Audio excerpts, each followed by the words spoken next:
ഇന്നലെ നടന്നതിനൊക്കെ കൂടുതൽ നടന്നല്ലയാ.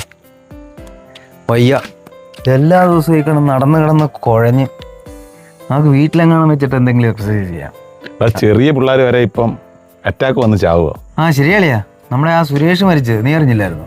ഏത് സുരേഷാണെയാ? നമ്മുടെ കൂടെ പഠിച്ച സുരേഷ്. എടാ നമ്മുടെ സുരേഷ്, ആ വെളുത്ത പൊക്കോളെ ബാക്ക് ബെഞ്ചിലിരുന്നേ. അതേനല്ലയാ അവൻ ആത്മഹത്യ ചെയ്തത്. എടാ അവനെ ഞാനിവിടെ മിക്കപ്പോഴും മൊബൈലുമായിട്ട് കാണാറുള്ളതാണല്ലോ. അവനെന്തിനാ ആത്മഹത്യ ചെയ്തേ? അവനെ ജെമിനി ചതിച്ചാടാ. ജെമിനി ചതിച്ചോ? ഏത്? നമ്മുടെ 10ാം ക്ലാസ്സിൽ നമ്മൾ പഠിക്കുമ്പോൾ 8ൽ പഠിച്ച തട്ടവിട്ട പെണ്ണോ? അതല്ല, ഗൂഗിൾ ജെമിനി ചതിച്ചതാ. ഗൂഗിൾ ജെമിനിയോ? അതെങ്ങനെ? അവൻ കൂട്ടുകാരുമായിട്ട് മൂന്നാർ ഒരു യാത്ര പോയി.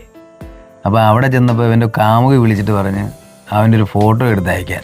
അവനൊരു ഫോട്ടോ എടുത്ത് എന്നിട്ട് അത് അയക്കാൻ നോക്കുമ്പോഴെന്തുവാ, ആ ഫ്രെയിമിൽ അവൻ്റെ പുറകിലൊരു പിച്ചക്കാരൻ നിൽക്കുന്നു. അന്ന് വരെ എടുത്ത് വെച്ചിട്ട് ഏറ്റവും നല്ല പിക്ചർ. അവനത് എങ്ങനെയും കാമുകിക്ക് അയച്ചും കൊടുക്കണം.